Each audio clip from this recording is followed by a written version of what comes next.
we getting on? Huh? I know. Huh? Charlie Brown. Oh, good grief, huh? Kathy Comics. Arg! Huh? Bloody fucking whatever. You know what I mean? Dough! You know what I mean? Dough! That's how whatever cartoon grunt you need to let out. Just let it out. Come on. Zoom is shite. Zoom is shit. Zoom is shite. House party is shite. Shite. Right? And look, fair fucks for people coming together, right? Fair fucks people coming together. Fair fucks people problem solving. Thinking, how could we do this normally without, fair fucks to people doing that, right? And fair fucks to the company of Zoom. I know they're giving stuff to Facebook or whatever, but you know what? Been able to use this thing for free. The amount of bandwidth they're giving up for people using this for free. Fair fucks. Have to say though, huh? Haven't even made my point yet, huh? But what do you think of it? Preemptive. What do you think? Think it's good? Well, let me ask you this, Mr. Bill Gates. Mr. Bill Gates, I want to know something from you. Do you like my ambiguous accent here? Where am I from? Mr. Gates, I want to know something about you. How can you drop the ball so severely in that you used to be the... How did Skype drop the ball so severely? See, I'm doing my favourite accent, but I'm doing a Dublin twang, so I can't get in trouble for it. Mr. Gates, how did you drop the ball so severely with Skype? How did Zoom come along and take all of your customers? Huh? And considering this, Mr. Gates, considering you're the fella who fucking started this thing, Mr. Gates. Considering Mr. Gates, Mr. Garrett Gates, CEO billionaire, since you yourself have the fucking World Health Organization in the back pocket, in the folk, in the arse folk, right? Considering you have the whoo in your arse folk, and you caused this pandemic, you even dropped the ball on your Skype.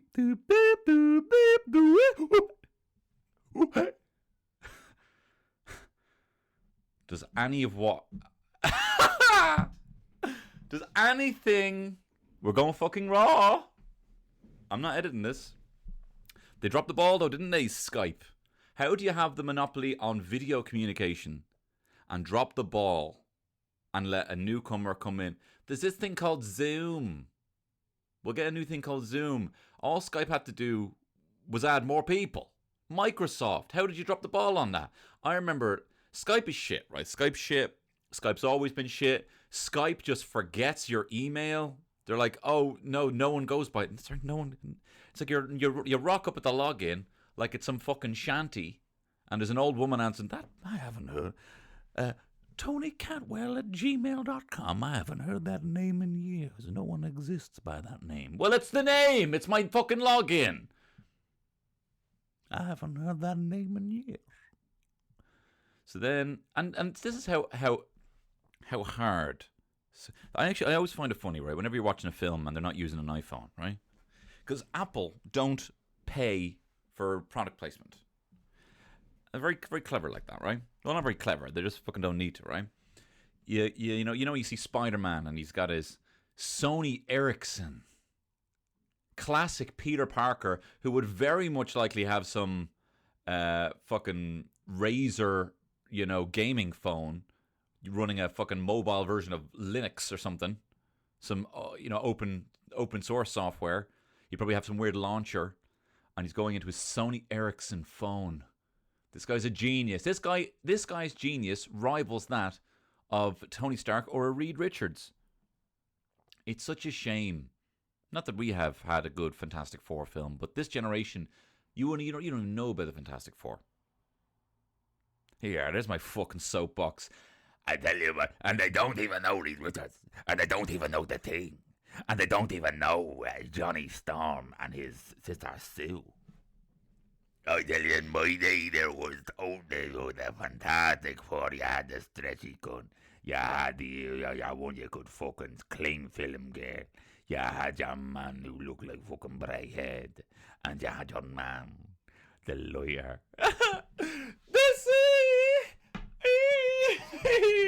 This is the weirder one. This is a weirder one of an intro. But how did you drop the ball on that, Mr. Bush, Mr. Blair, Mr. Gates? How did you drop the ball on this one, right? Whatever. I of course do not think that Bill Gates has been very kind with his "I told you so's." He's been very diplomatic with his "fucking told you, fucking warned you," right? Now he's no fucking he's no bloody Boy Scout, Mr. Gates. I know for a fact that you had a monopoly over this industry. See, it's not bad. I'm not doing a bad accent. You can let me do it because I made it Dublin. That was the whole joke behind my French Dublin character. I used to do all the accents mixed with a dub. You know? Back in the day, back when it was fine, back when I didn't mean nothing by it, you know? I'd go through all the accents of people. I'm not going to even say what they are now, but you'd have people who maybe been living in Dublin for like 10 years, and I would try and do all the accents. Some problematic, some not so problematic. And the one that was least problematic was the Dublin Frenchman, you know what I'm saying? And I hit him in his fucking head, you know? Is this a guy who fucking Mick McCarthy will kick out of bed, you know what I mean? Don't even know what that means, but that's something he might say. I was in the boulangerie there on fucking Cable Street, you know? Stuff like this. I miss him. I miss the silliness. I look back at some of my videos and I think, look at you there, trying so hard. Nah, look, Gary, I am trying hard. What are you talking about? This is going to be, hey, got the cabin feev, guys. I don't even know if any of this made sense. We're going fucking raw today. I don't even know what I'm going to be talking about, but we're gonna go at it. We're gonna go at it very hard. All right. Also, I will say this. You know the pintman. You know Paddy Losty. Paddy Losty, right? Well, I'm a bit of a pintman purist, okay? And this whole I go at it. I'll go at it very hard, and they go 30 pints. It was 30 pints or more in a day. That's the purest pint man. If you don't know Paddy Losty, just Google Paddy Losty, the pint man. And it was a book, Pint Men of Ireland. And you had Paddy Losty, who just looked like a lad who enjoyed his pints. And it would have 30 pints or more in a day, right? And then it's like 45 pints. This fucking voice came out of nowhere. And then that becomes the new meme. Maureen put on stick on the fry, I don't buy that. That's not part of my pint man legacy, right? Get rid of it. Stick to the photo. I know we didn't have more to go by the photo, but you can't just be making shit up. Now people don't even know what I'm talking about. Anyway, look, I was talking about Skype ages ago on this, right? And Skype went at it very hard in terms of trying to make people use it. Like Skype was in everything. In the first Turtles film, not the first one, but the Michael Bay one, right? There's a scene where April O'Neil, played by Megan Fox, right, is trying to get in touch with some fella down by the docks who's seen some weird shit, who's seen like fucking some shady business dealings or whatever, and she's an investigative reporter. And she fucking Skypes him on her Windows phone. Yeah. Yeah, sure. Like that's ever gonna happen. Hey, old New Yorker darker. You got Skype? Can I Skype you? Yeah, anyway, look, this is going to be a weird one. Hey, it's always weird, huh? It's what all those girls used to say to me. You're weird. I love it. You're scaring me, but I love it. You're bending reality. You're so weird. You're so not like the Ga boys. You're so different. What? You listen to rock music? That is so cool. Because me and my friends listen to Leanne Rimes. So that's really cool that you just said that. Whatever. I don't know what I'm doing today. I'm still in a fucking mood. But look, how and ever, we go on. We go at it very hard. And Tony Cantwell's shit show. It's Tony Cantwell's shit show. And I know that the show is Tony Cantwell's shit show. And I know, yeah. Big titties, areolas, laxities. Oh, that's really good. Wow, look at that. A freestyle so good that it broke the freestyle. Big titties, areolas, laxities. That's unreal. Look, Zoom isn't shite, right? I think the technology is fantastic. I know I already said that. And obviously, look, things aren't shite, right? As I said before, the thing that I'm losing focus with right at the moment is I forget why we're indoors, right? I've kind of forgotten that we're in here to prevent. I've forgotten a little bit, and I think that'll happen the longer it goes. I have forgotten that we've essentially, as a people, chosen to support the most vulnerable people and the growing number of health workers who are contracting this virus. We have decided to help them by choosing to stay indoors, by allowing the people in power to make decisions to prioritize their safety first, and for us not to kick off. Every time we don't kick off about something, we're making a decision not to kick off about something, right? So that's what I'm losing focus of that. And sometimes you're just like, hey, it's a bit shit. But you can have things that, of course things can always be worse. Do you know what I mean? But you can still say things are shit, right? I remember eating my ma's dinner and her saying, well, look, I know you don't want to eat that, but there's starving kids in Africa. And I'd say, Ma'am, I love you. And it's terrible that there are starving kids in Africa. That is bad. And this turnip is bad. It's shite. Right? So look, this is not, and look, I am not weighing that up. I'm not saying one's worse than the other, right? One is worse than the other, but I'm not even getting into this kind of weighted system of which is worse. I am just saying that there are two things that are shit. This turnip, what you've done to this turnip, or Swede, or whatever it is, and the fact that there's people who are starving. I don't see a link. Whatever, I'm not even getting into that. Both things are shite. So, you know what I mean? And similarly, it's, I'm healthy. Work has been postponed, not cancelled. And but it's also Zoom is shite. You know what I mean? Whatever. And I tell you what, my wife is amazing, right? My wife is amazing. She is cooking up a storm. She is thinking of things for us to do. Look, me too. I'm not a fucking layabout, right? I'm doing it as well. But I'm saying that she's, cooking a storm. And all I'm thinking about is how I want to get out in the car, right? She's even cooking me cookies and cinnamon rolls, ramens, pho's, right? She's an incredible cook. And I'm still there thinking and fantasizing in my head about getting in the fucking car, going out and getting going to the Chinese, getting a mega box,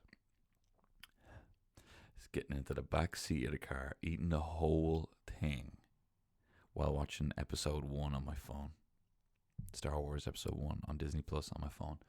And I even last night, I was lying there in bed, smiling to myself, thinking, I'm going to just fucking do that. I'm a secret eater, right? I'm a secret eater. And I have not been able to do my secret eating. I just, it'd be the odd thing.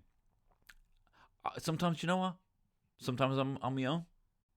I might fucking go into Super Quinn or Super Value, and I'll say, hey, just give us a sausage.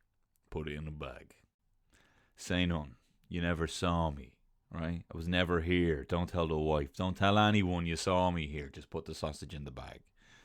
What? That much for one sausage? I should have just got it in a roll. Class. Thanks very much. And I do it when I'm in a good mood. I do it when I'm in a bad mood, right? Especially doing stand-up, right? Doing stand-up, you finish work late, I might not have had dinner. You know, I don't like having a big dinner and then going off on stage. Stand-up happens very late, right? Sometimes you're not going on stage. Tell you one fucking place. No, I'm not going to get into it, right? And but anyway, look, I'm not getting into this. Anyway, comedy's late, right? Sometimes I don't have a dinner because I don't want to be having a big dinner and then going off. Who's this? Why am I talking like this? Like I'm angry. I'm not angry, right? Look, lose the attitude here, Tony, right? So as a comedian, I do be gigging late, and after a gig, I might have a little snack. If the gig goes well, actually no, let me start this way. If the gig goes bad, either way I'm eating something, right? If the gig goes bad, I'll tend to get chili cheese bites in Burger King, right? That is my kind of, I need that cheese. I need that cheese now to make me feel better, right? For whatever reason. I'm an emotional guy, emotional leader. If a gig goes well, I will also celebrate with a bit of secret eating, and I will get I'll get a double cheeseburger and 10 nuggets. That's what I'll do to treat myself because I did well. So I'm fucked if I do, fucked if I don't, right? So I need to, and I was almost this morning, right? This morning I almost said, and it's not like I'm asking for permission, right? It's not like I'm asking for permission, but I was so close to saying, Terry, if you just look the other way and respect me, while I go out tonight and get a mega box and eat it in the back of the car, right? If you let me do that, I'll never have a mega box again. I'll never try and bring a mega box into this house if you just look the other way this time. All right? For all time's sake, huh? But I didn't. So I'm going to have to fucking do it in private. I'll let you know how I get on. I'm definitely doing it. I'm fucking definitely doing it. It's such an easy, accessible fantasy to live, is for me to drive out, and so nothing's stopping me from doing that. Nothing. Not my wife, no one. Right? This is right. Look, I need to change, right? I need to change. I don't need to do anything. But I might look to seek to change. Because I can't live this way forever, right? I was reading this thing, Tony Robbins, right? Tony Robbins was saying, Tony Robbins has this kind of technique, because it's all just triggers, right? I don't know what it is. I don't know what the feeling is where I want to hurt myself by eating food. I don't know what the feeling is where I take comfort in, being fucking immovable and not looking to, the feeling that I get with not wanting to move, right? The feeling of comfort that comes along with that, whatever it is, right? There's triggers, and I need to reacquaint myself with my triggers. And Tony Robbins said, you need to put the food on your plate, eat a little bit, eat most of it, right? Leave a bit. Leave more than you normally would, right? If you leave anything. And then what you do is you psych yourself up and you push the plate away. And you kind of like reacquaint yourself with that moment. You're like, yeah, that is me. This is a joy. I'm reacquainting myself with this feeling. And now I celebrate the feeling of not eating all of my dinner. And I just push it away, right? And he says, what you can even do is start fucking blaring tunes, right? Pavlovian response. Start fist pumping the air as you push away, a bit of chicken. Or a chicken ball. Could you imagine not eating a chicken ball, right? Imagine getting a portion of 4 chicken balls and leaving one. Some people do that, and I think that's insane. I like to know which of my friends, right? Terry unfortunately never leaves. Out of spite, Terry will finish her dinner, right? She will the only time she will ever pass a plate over with food on it is when she looks like she's gonna die, right? And she's like, okay, whatever, you win. She views it as a competition, right? And then she might give me some food, right? But see, I know my friends. I know some of my friends that don't. They always order too much and they don't eat that much. You got to sit next to them, right? You can't be sitting on the other side of the table. You got to sit right next to them. That's where the bin comes in, right? They call me the bin. I'm talking about the same thing too much, right? But I feel like if you want to reacquaint yourself, the only way to make lasting lifestyle improvements in yourself is you have to do it to make yourself feel better than everyone else. It's the only way it'll work, right? I went off booze for about 3 weeks one time. Led the legendary, I've told you about it before, right? I've told everyone about it. 3 weeks. Well, 26 days off the booze, including a wedding, right? Which was actually still a great crack. I was caning the smokes though.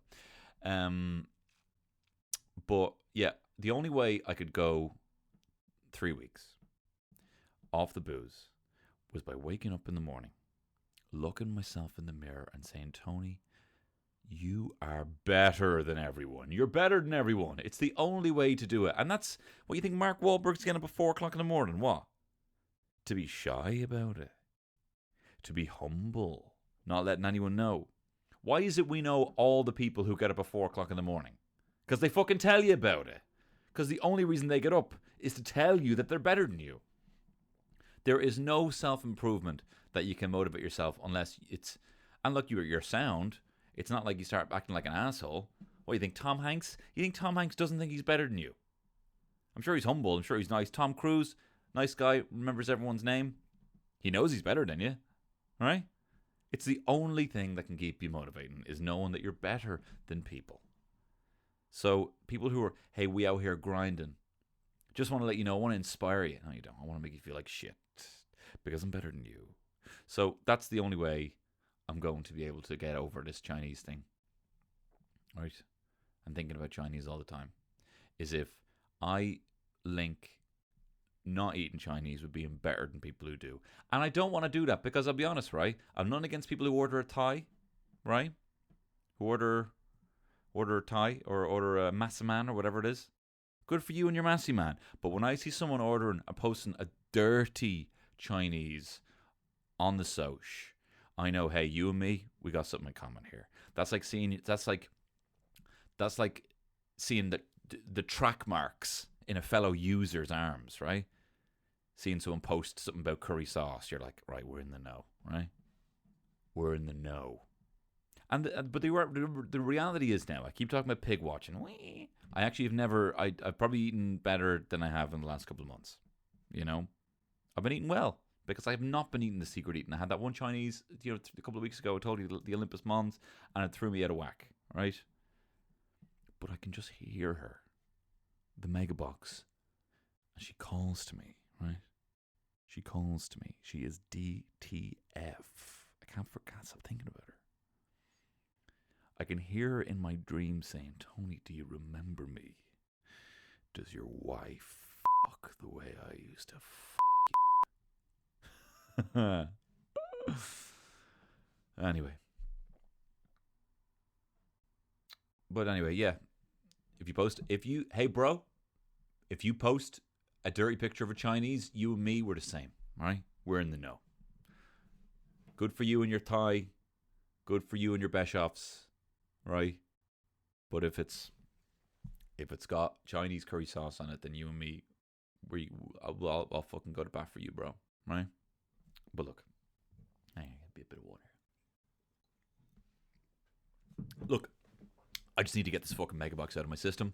I'm talking about it too much. This is a popular podcast, and I am jeopardizing my career now by talking about this thing too much.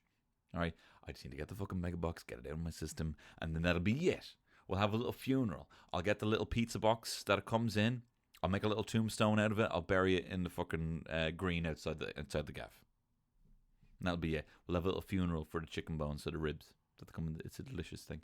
Anyway, I'm moving on. Look, there's different types of personalities linked with food, right? And I think a perfect example that you can see in plain sight. Do a little experiment, right? Any of you who either have kids or are uncles or aunties or whatever you want to be called, NBs. Say you go to like a kid's birthday party, your niece, your nephew, whatever, right? Get a variety pack of Tayto, right? Dump it out on the table and see which kid picks what. Because I'll tell you what, that's a personality trait. Whatever kid picks what, I can tell you now what they're like and what their life is going to be like, right? So say one kid picks out the cheese and onion. This is a good lad, right? He's a good lad. Likely called Robbie or something like that. He's a good lad, right? Well raised, reliable, gets on well with his parents, right? When all the other kids are doing a kickabout, Robbie, the cheese and onion kid, he fucking owns the football and he keeps it in good nick, right? Not only that, he has his own pair of Predator football boots that he saved up for himself. It took him 2 years, but he worked hard at it. And he saved up. He's a good lad. Always goes in for his dinner. You'll never see his parents standing at the door shouting at the green, right? He always goes in. Parents never going mad, right? He's likely going to be the first one to settle down. He's going to travel. He's just a good lad. He's a real nice guy. Really, really sound guy. He's probably going to be the first one. He's going to travel, but he's probably also going to be the first one to kind of settle down with the fam. Own a gaff. Nice place. Real nice, right? Next up, Salt and Vinegar Kid. Ooh, watch this motherfucker. He's a wild one, right? Salt and Vinegar Kid. This is the sort of wild motherfucker, right? Who say if you kick the ball into the back garden, he doesn't even wait to be told. Just hops into the back garden, gets the ball. And once he has the ball, he does a fucking knick-knack on the way out. Yeah, it was in your back garden and I made you come to your front door. He's wild, this guy. We'll call him, what we call him? He'll always have a nickname. Salt and Vinegar Kid will always have a nickname like Johnsy or Jonesy or something like that. You know? And, yeah, he's a mad lad. And he's probably the first, he's probably going to be, he's going to be the most prolific with the girls. Whichever kid is grabbing the salt and vinegar, he's wild. He's got a taste for the finer things. He's probably going to score about 100 birds at the Gaeltacht. But watch him. He'll be fine for a while. He'll likely, he won't study it in college. He'll do whatever he can to get into college, but he's probably going to end up in finance. He's probably going to know someone. He's a social butterfly. He's going to know someone who's going to get him into some finance thing. But watch him. He's got a bit of an addictive personality, but eventually he'll probably meet a woman who will put reins on him. And he'll get quite settled, right? But watch him. He could burn out, right? Smoky Bacon Kid, look, he's a good lad. He's fine, you know. He's going to forget his gear quite a lot. Don't ask me why. He's just going to forget his gear. He's going to forget his football gear. He's going to forget his PE gear, right? He's going to excel in art, right? Once he figures out Ganj and the guitar, he's going to be grand. But before then, he might just be a bit down, might be a bit glum, right? And in terms of a football analogy, he's just going to be the one sat in the goal, getting balls just fucking pelted at him. But he doesn't care. He doesn't care. They don't really hurt. Right? He's a good lad. He's probably going to end up getting a decent enough job at the age of 35. He'll be fine. He's going to be fine. Right? We'll call him Tony. Right? Just as an example, we'll call him Tony. He's going to be fine. Right? He'll figure it out. Right. Ready Salted Kid burned the child. I can't help him. Super Nanny couldn't help this child. If you lay the packs out and there's a kid getting ready salted, watch it. This is just a fucking... And I don't mean weird. Like, I celebrate weird, right? But this is a weird fucking kid. This is the kind of kid who puts fucking butter on his chips. You know what I mean? A weird guy. He draws weird pictures that scare people. You know, this is just you need to watch out for the... You don't be letting Robbie... Tony and Jonesy anywhere near what we call him. This probably he wouldn't be called Finton. He wouldn't be called Finton. He'd be called we're just going to call him Julian, but he's not, you know, he's not gay. That's not his whole thing, right? But he's just a weird he's probably going to he's a sort of kid just with prod dead animals, right? He's a sort of kid who is probably going to end up, and I'm sorry to say this, he's probably going to not work for most of his life. He's going to inherit his Mazgaff. He's never going to leave the estate, and he's going to end up with the adjective mad affixed permanently to his name. He's going to be the lad from the estate. He's going to be Mad Jerry. In this case, Mad Julian. Mad Frank, right? So he's going to end up living in his Mazgaff, ironically looking out at the green, where Cheese and Onion Kid used to bring out the ball, Salt and Vinegar Kid would smash in the back of the net or hop over the wall to get a Smoky Bacon would be pelted in the face, and he's going to be staring at this, looking at the next generation of kids, saying, "You better not be coming near me garden. Don't be coming in me garden. Wasn't going near your garden, Julian. Don't be coming near me garden." What? Who have you got in there, Julian? I say nothing. Stay away from me roses. Stay away from me mammy's roses. Your mammy's been dead for 20 years, Julian. Stay away from me mammy's chrysanthemums. So watch out, right? So watch out for the kids. And hope and pray that you can raise a decent, respectful cheese and onion, salt and vinegar, or smoky bacon kid. Prawn cocktail is not a child. It's a phase. Okay? Prawn cocktail is not a child, it's a phase. But I'd like to hear, I don't know, what do you guys think? What do you think? And don't, without going into the kind of pickled onion or anything like that, classic Tato flavors. If you want to throw, even though ready salted isn't, right? And if you want to throw in prawn cocktail, you tell me. You tell me what prawn cocktail's like. Well, look, how about this? How about we jump back in to the fantabulous world, the fantabulous American teen comedy drama starring Boner and Co. in Tony Cantwell's The Frigid. Look, Boner, I already said I was sorry. I just thought you and that Eastern European chick could, smash your gob guns together, and you could finally lose your virginity. I know you were just looking out for me, fuckler, but Buffy saw everything, She may never speak to me again. Look, bro, I know you think I'm a dirty sleaze, and yeah, I have scored the whole lot of Kate Mila Carlini at the Gale Talk, but I think I'd respect a woman's choice to be with someone, despite whether I thought they were suitable. Am I interrupting anything? Oh, hi, Mr. Fuckstein. Hey, Dad. So you must be Boner. Fuckler's told me a lot about you. What's this project you're both working on? Well, basically, we're looking at spider silk.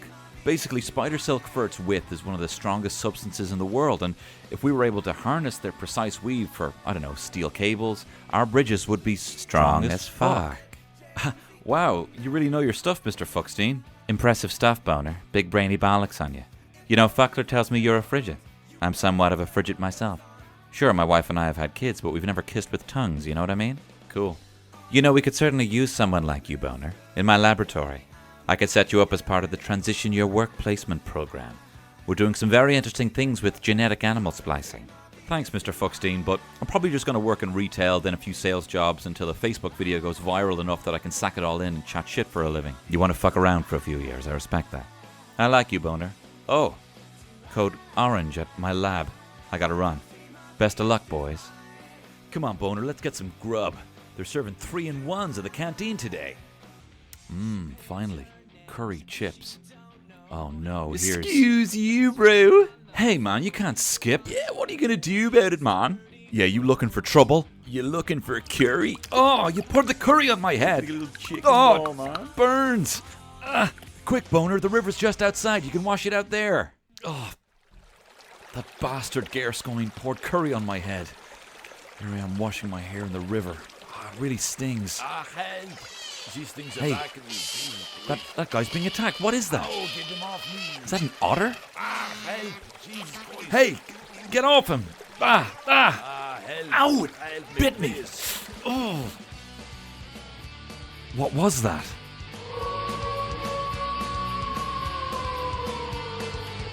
Oh, that Boner, huh? Will he ever get the meat?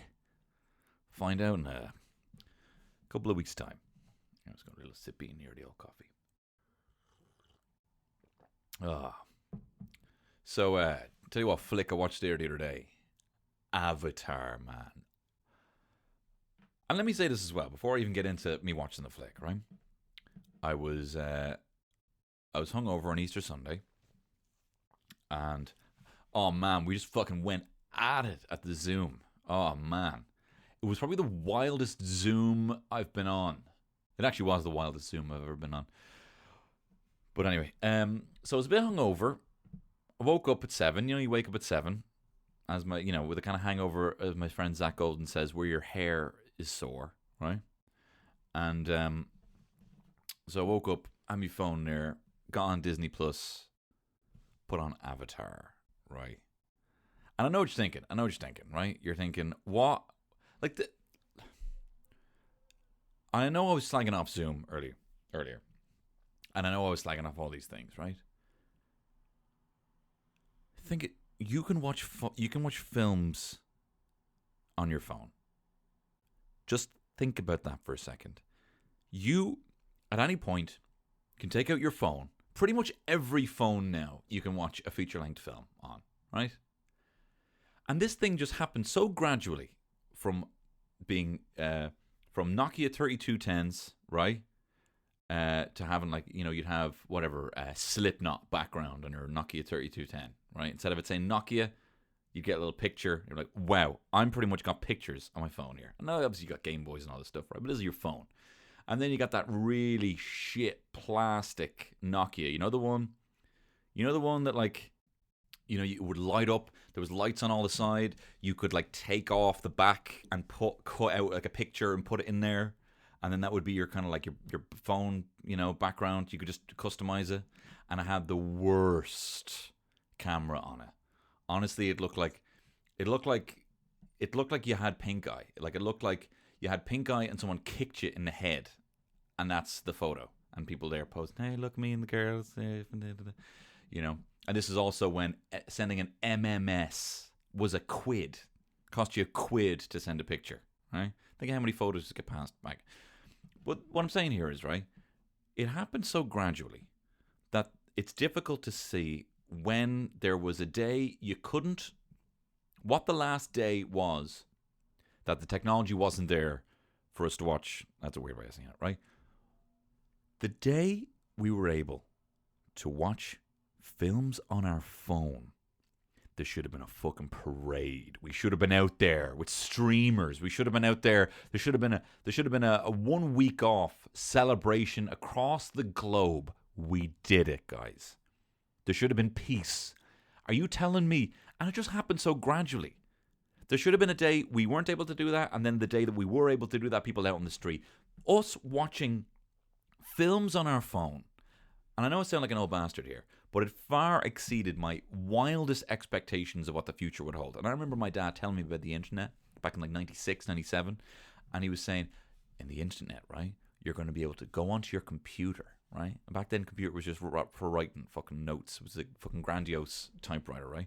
You're going to be able to go on there and through the computer travel all the way to New York City, where you're going to be able to walk into the public library, the New York City Public Library, where they have all the books.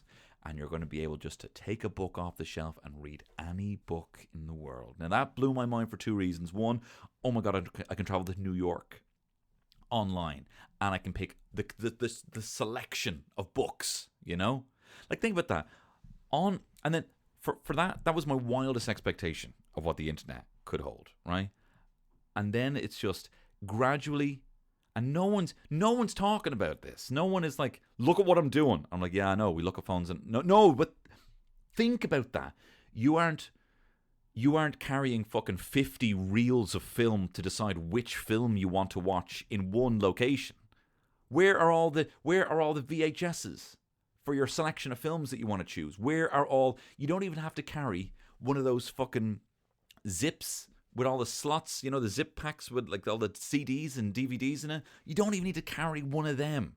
You can just be fucking hungover on Easter Sunday, and by touching two things, literally, that's all I did. I went, Disney Plus app, Avatar. I touched my thumb twice on a HD OLED display, and the battery was good enough. I could have fucking watched it 3 times in a row. We're not appreciating this enough. And I know I was slagging off Zoom earlier enough, but this is different, right? There were people crying when someone first showed them a picture of a horse not running, and now here's another picture of it running. And look at me flip-flop between them. Horse is still, horse is running. Horse is still, horse is running. And they're like, ah! There are people who ran out of the cinema thinking that a train was going to smash into them. Go and see a flick. And we're just here we're lying in bed, we're watching Endgame, having a shit. What a life. Don't let that get away from you, right? I couldn't ever fathom when I saw Avatar in the cinema. And look, I'm going to be talking about Avatar for the next couple of minutes, right? Because I'm dumb. I love Avatar. Spoiler alert, fucking 5 stars. It's problematic. Not in that, it's whatever. Not that it's got woke issues or anything like that. I mean, yeah, you know, some of the female characters, well, not really, whatever. I don't really believe that, right? I'm spouting something just in case I get in trouble for something. But I don't necessarily think that. Maybe Neytiri could be less devout of Jake Sully, but whatever, we'll get into it, right? I love Avatar. I was on the Avatar bandwagon. I remember telling people, wait till you hear this film, Avatar, it's going to blow your fucking mind. Hey, do you know your man who made True Lies? Well, he's got a new flick. Fucking Avatar, right? I love Avatar, and I think the best way to go through, I don't have notes, so I'm going to go through the plot of Avatar and tell you what I love about. And look, I'm not a big 3D guy, right? Terrifying if it was. I am technically a 3D guy. But I don't like the 3D, because it doesn't work. A few things don't work on my glasses, 3D and paintball. I can't go paintball, right? I can't have anything that breathes hot air from my nose or mouth into my eyes. So he can't be doubling up. It just fogs up too much, right? It's bad enough in fucking Quasar. Return to Energizer. It's bad enough with that, right? It's even worse with paintball. And it's particularly... and so 3D... But also, like, this did 3D well.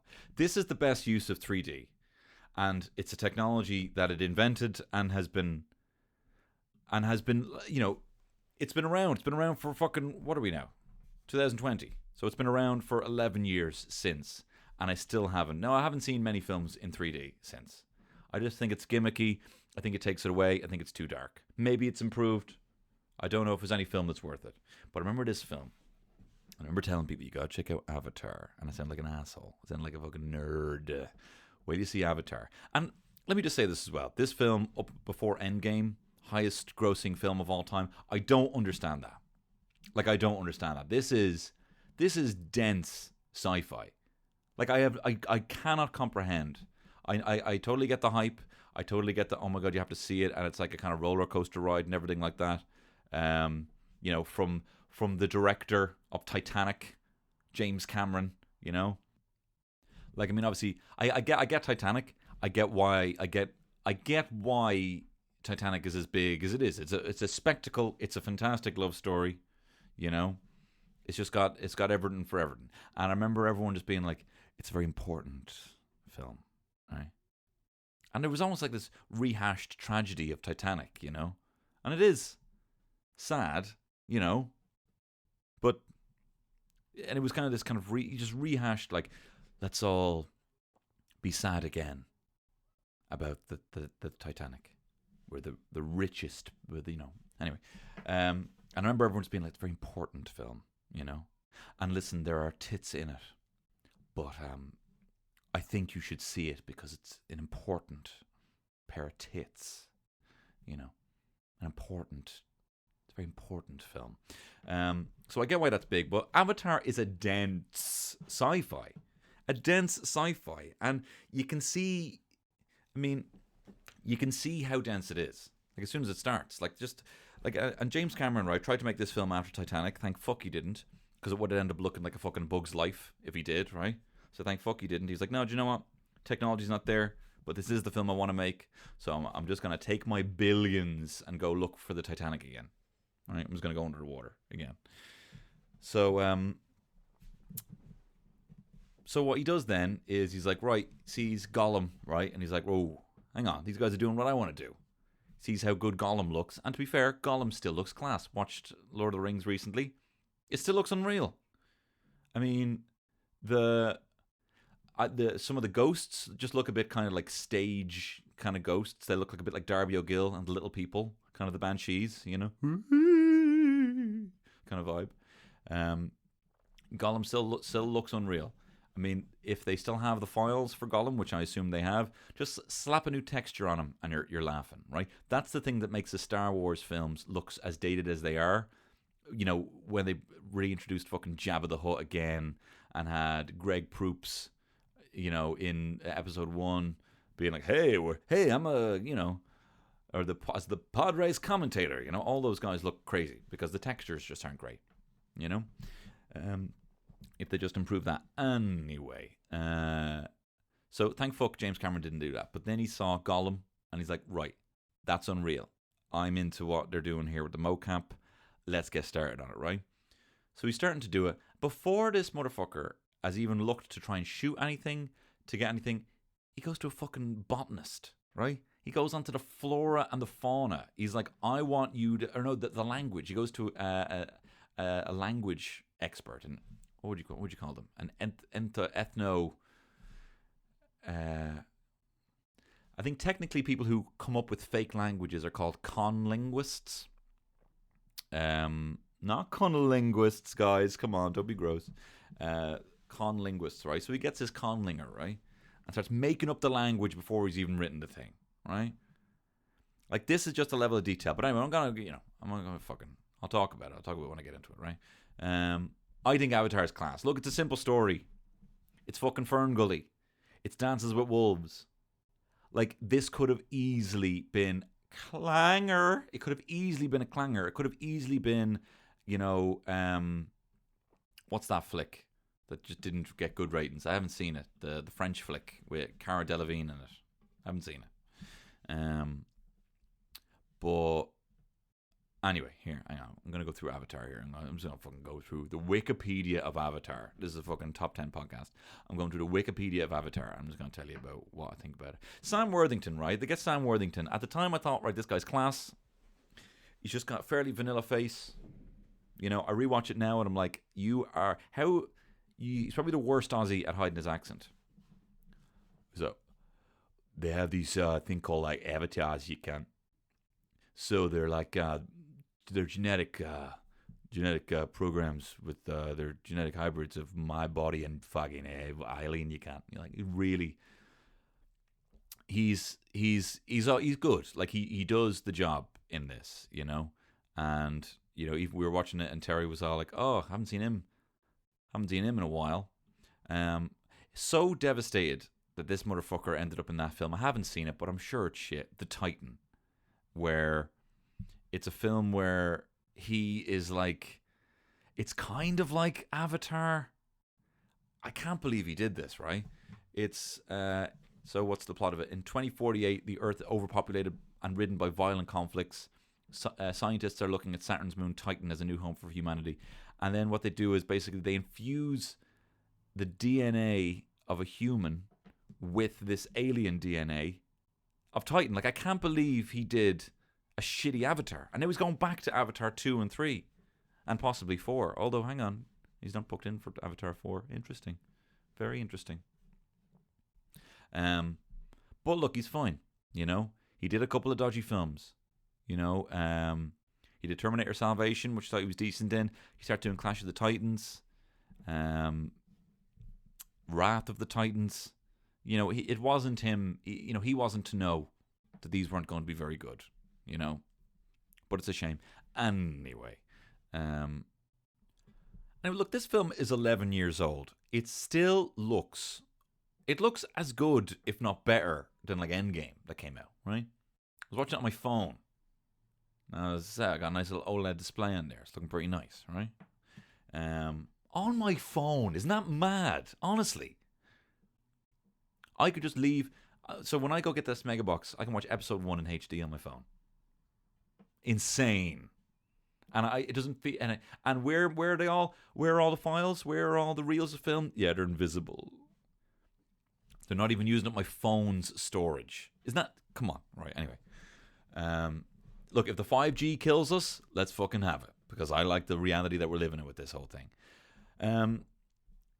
This film looks sensational. It looks sensational to begin with. And I love how it starts, right? It's just like, look, we're not saying nothing. He's just doing a bit of a voiceover. Hey, he's a Marine. He got shot in the stomach. Lost the use of his legs. His brother died. He's taken the... Like, it is just fucking straight into this. Straight into it, right?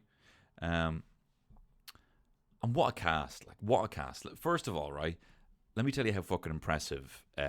what's his name? Stephen Lang in this, right? Stephen Lang. Stephen Lang's a colonel, right? Sorry, you know the sound here. I'm messing with a bit of blue tack here. Stephen Lang plays the colonel in this, and in my opinion, right? Colonel, what's his name? In this. Hang on. Talk amongst yourselves for a second. Yeah. Colonel Miles Quaritch. This guy is fucking unbelievable, right? This guy is probably the most underrated villain of all time in this flick, Stephen Lang.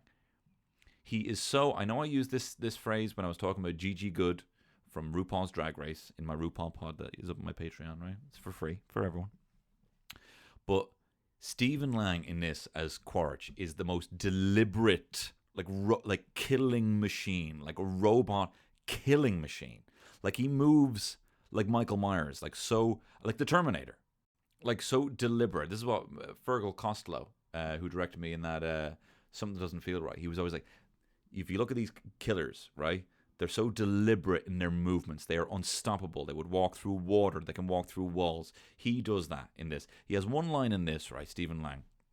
And he's just like, oorah, whatever, Marine guy, right? And he says, talking about the Na'vi, right? He's talking about the Na'vi and their home tree, right? And he goes, and when we destroy it, we will blast a crater in their racial memory so deep they won't come within 1,000 clicks of the place ever again. Like, just like we'll fucking blow it to smithereens, right? And there's two bits in this where he acts, which are so unbelievably badass, right?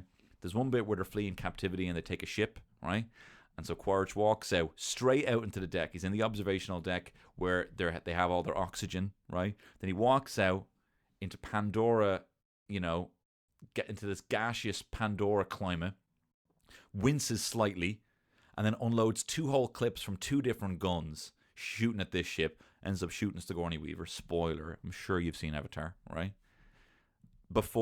Unloads 2 whole clips shooting this ship before he remembers that he can't fucking breathe on the planet. Just jeopardizes his body. Some little subordinate runs out, gives him a mask, and he's like, oh yeah, I need to breathe. Just like walks straight out, kicks the door open, lets all the gas in, starts shooting it, and then he remembers he can't breathe. Unbelievable. There's another bit where he's in this gunship in the final battle, and Jake Sully is running around the top, blowing up bits of the thing, he's smashing shit up.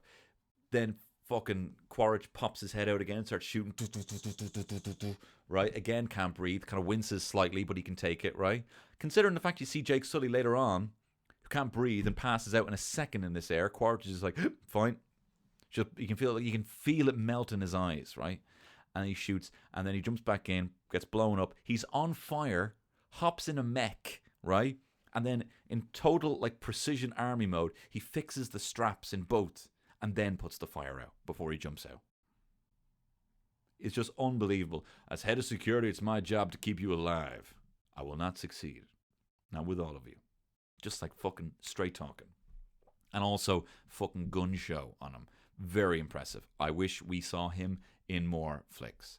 So as you know, what happens, basically he rocks up. And this is the thing as well. Like I didn't realize there's some things that sound stupid in this flick, right? So it's 2050s, right? 2150s. Humans have depleted the natural resources. They're out now mining, trying to deal with an energy crisis. And they're trying to mine this unobtainium. Now, when I remember Giovanni Ribisi in this, he's like, you know why we're here? We need this unobtainium. And he has this rock or whatever. And that was kind of like, eye roll, what a name. It's a real thing. It's a real thing that scientists use to kind of explain if there was like, so in this case, it's as Wikipedia says, a kind of a room temperature superconductor. Sounds good, right? So unobtainium is kind of like a blanket term used for any like, almost like something that could be able to, what's it called? Something that would kind of be in breach of the laws of thermodynamics, right? Something that, what's it called? Something that's some kind of, what's it called? The machine that kind of is able to, perpetual motion machine, right?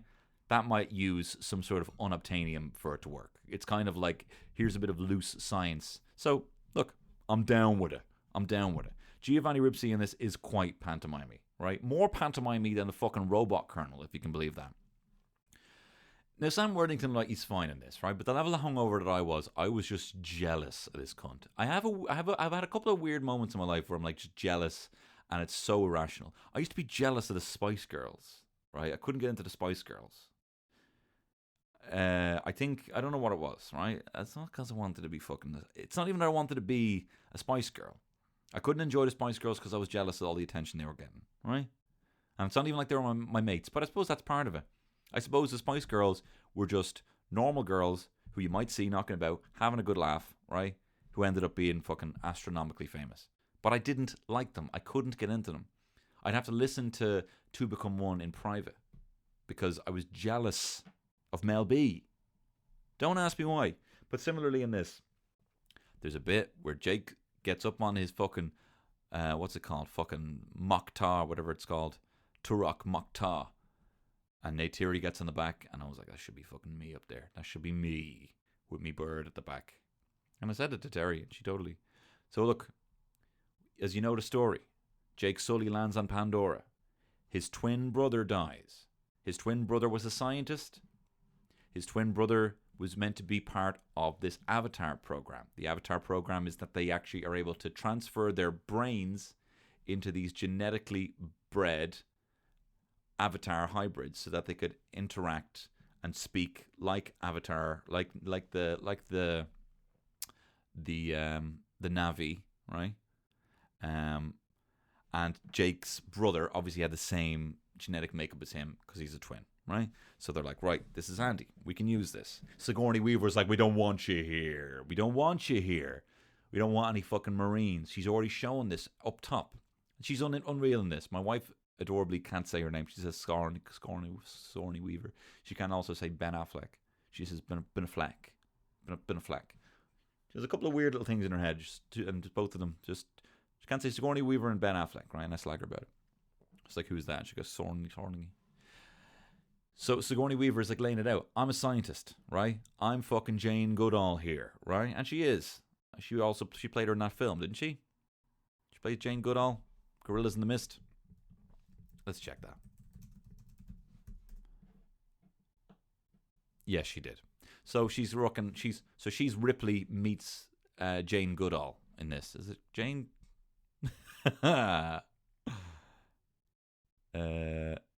No, Diane Fossey. What the fuck did Jane Goodall do?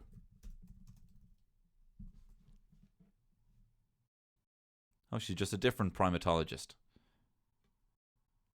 Loads of primatologists going. Anyway, I've never seen it anyway. I've never seen Gorillas in the Mist.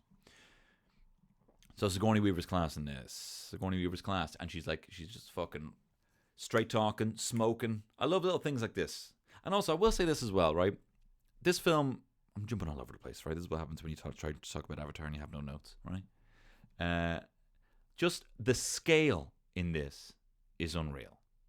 This gets scale. You know, you watch Transformers and you're like, I can't see a fucking thing.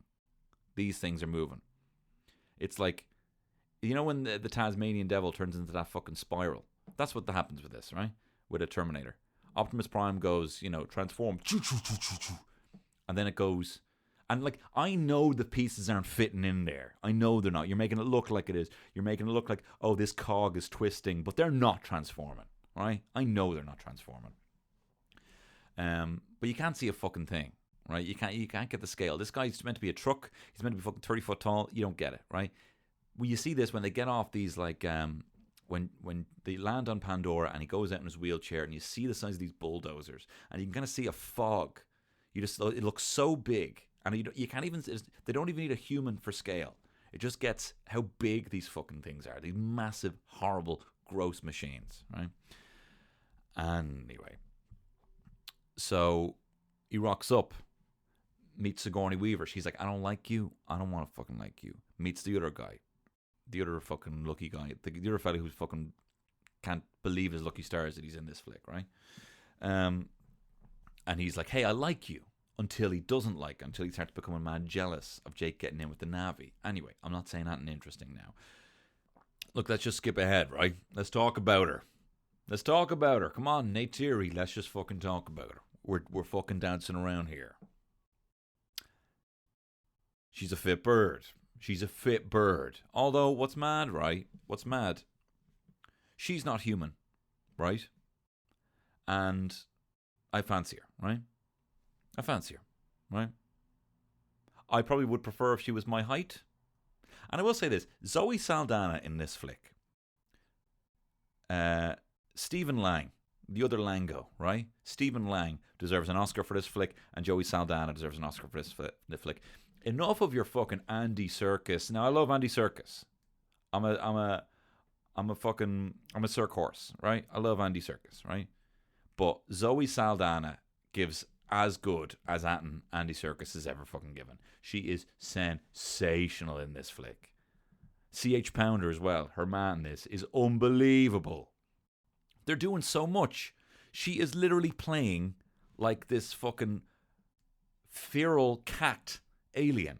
And she does it, and she does the faces, and she's like... And then she also like does these kind of like feral emotions when she becomes overcome with emotions and angry. And she sulks in a kind of animalistic way. Like, I can't believe Cats came out 10 years after this flick. Do you know what I mean? Did you not get how to do it? Do you not get how to actually be like an animal? Zoe Saldana is sensational in this flick. Deserves an Oscar. Deserves all the Oscars. Deserves Leonardo DiCaprio's Oscar. She's unreal in it, right? But she is also an alien, right? She is as alien to a human as the weird hammerhead rhino is on that planet, as one of those little fucking monkeys is, as those weird little turtle wolves that are going around with the little antlers, little you know, the ones that attack him in the middle of the night, or any of the weird shit. The one thing that, you know, the thing that pulls the weird face, like you know, where Neri gets inked in Jurassic Park. You know, the I'm doing the kind of like umbrella thing. You know, there's one of these things pulls a mad bird of paradise face on Jake. The point I'm getting at is he could be riding any of them. Do you know what I mean? And it would be the same. For me to say I would ride Neytiri out of a dick rope, right? For me to say I would, it'd be, I could say the same thing about any of them things. Anything on that planet is as alien. Do you know what I mean? Now, of course, I don't fancy them. But me, if I was to write some fan fiction about me going to the planet and hooking up with some of them, with any of them, with any of the creatures on that, it'd be just as bad as the other, is what I'm saying, right? Having said that, James Cameron even said, he made a point here. He said, if she is not the hottest thing going, then it doesn't make sense. The chemistry in this doesn't make sense. And she is the hottest thing going, right? This film has oodles of side boob. It knows what it's doing. It knows what it's doing.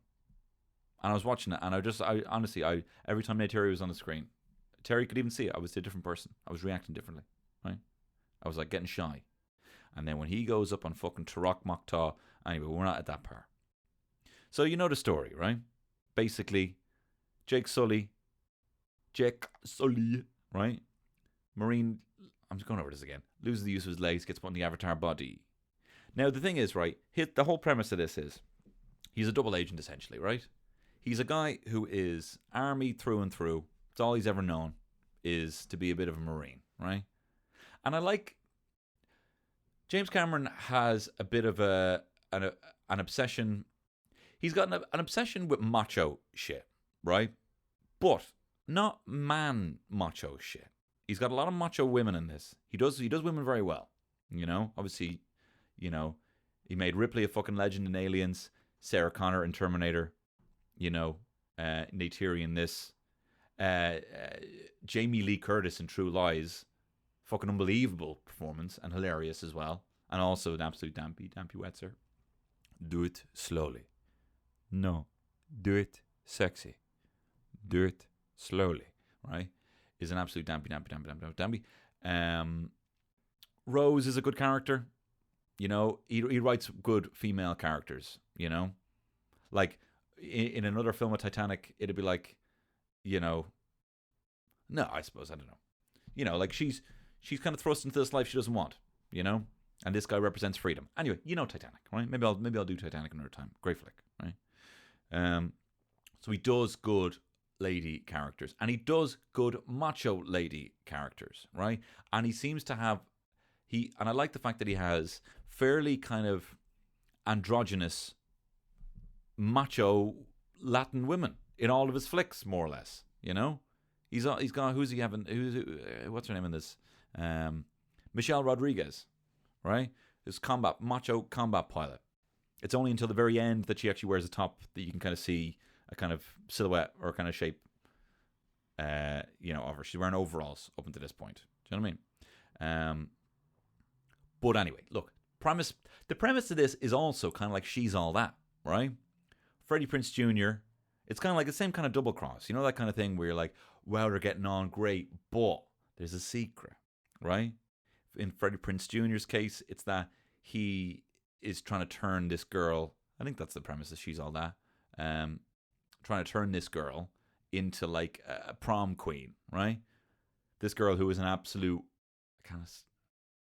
she's very attractive, right? She's very attractive with her hair up and her glasses on. Then she takes them off and lets the hair down, and that's obviously the trope being like, oh my God, you're beautiful. I didn't realize. Of course, she's stunning regardless, right? This is a similar vibe where Jake is getting in with the Navy, right? Even though he's a triple agent, right? Triple H, right? He's getting in with the Navy, learning their customs for the science part, but then also so that he can find out more secrets about their gaff and where they're hiding all this unobtainium ore, right? So they're getting on like a house on fire, Neytiri and Jake. And the whole time I'm watching this, I'm like, it should be me. Should be me. He's not going to treat you the way he should. It's like Boner. It's like Boner and Gerskoin, right? He's like, not treating you the way he should be treating you, right? He should have respect for you. But in the case of She's All That, right? This guy's in fucking high school. And he ends up actually falling for her. And he's like, whatever. Like, fucking the stakes couldn't be lower, right? In this case, he's irredeemable. This motherfucker. I know he's got a pure heart, and she likes that about him, and all this, right? But like, he knows before he mates with her for life. He knows what he's doing, right? They have the ride. It's tastefully done, right? And it's insane. It's insane that you're watching 2-3 meter tall, 10-foot tall blue aliens get the ride. And James Horner scoring, and you're like, this is fucking... Speaking of James Horner, hey, over here. Call me James, because I'm fucking Horner, or whatever. What am I talking about? Yeah, they're hooking up. Anyway, how did I get onto this? What was I talking about that? Yeah. Jake Sully's irredeemable, is what I'm saying, right? He leads an entire army to their home, burns it down to the fucking ground, and then it's like, oh yeah, I knew this was going to happen. In fact, I actually led them here. Right? That's irredeemable. And I was like, Neytiri, you need to be with me. You need to have me be. I tell you, when I start my VR ranch, right? It's just going to be. I told you, I'm going to be fucking Doc Antle. But it's just going to be a load of Neytiris running around. It's going to be a load of Nalas running around. It's going to be a load of Lola bunnies going around. That's going to be me, right? And they're going to have their own. They can be whoever they want, right? They can be whoever they want, including me. Do you know what I mean? And I'm not fucking going to ruin your home, to get you on side with me, right? But I totally get. I was actually sad after having watched it. I get it. I get. It's so dense in its flora and its fauna and its language and its, it's not genius. You can totally see where it's going. It isn't groundbreaking in terms of story. I actually think Fern Gully does a better message about, industry and that sort of stuff. And pollution and saving the earth and everything goes along with that. But it's just, I think James Cameron is one of the best filmmakers going. I think he's better than Spielberg. I think every single film he's done is absolutely class. I've actually been trying to get Terry to watch The Abyss. And, it's one of these weird things, if you kind of, I could be like, if I was just like, hey, we could watch, isn't there a James Cameron film actually I don't think you've seen, watch The Abyss? And she'd be like, oh yeah, cool, yeah. But I bottled it, right? I blimped it when I was like, here we put on The Abyss, right? It's mad. It's got like all those kind of like pre-Terminator kind of 3D effects and stuff like that, and it's like it's kind of like a horror film, but like it's kind of like not, And she was like, no, and I blimped it. Like I can't resell it. I might have to wait a couple of years, maybe now that she's seen Avatar again. Obviously she liked again in there in bed with the wife, a fucking HD Avatar on my phone, and I still had battery left. What a life, what a world, What a flick. Avatar. 5 cock hair things that the Na'vi use to bind with each other. 5 hairy cocks. Thank you very much for listening. Thank you very much for your very kind, continued, gorgeous support of the Patreon, or even just anything that you do to support me in these interesting times. I will be putting another Patreon episode out on Friday, responding to your questions and answers. I've done a couple in there already. I did one about WrestleMania 17. I did one about RuPaul that's up there on the Patreon. I talked about my top 5 emo tracks as a hardcore rocker. Not hardcore, but you know what I mean. A bit of a rockin' boy. I did my top 5 emo tracks on that. Upcoming episodes will include my top 5 toys of all time. That'll be one on the Patreon. And various other questions, answers, and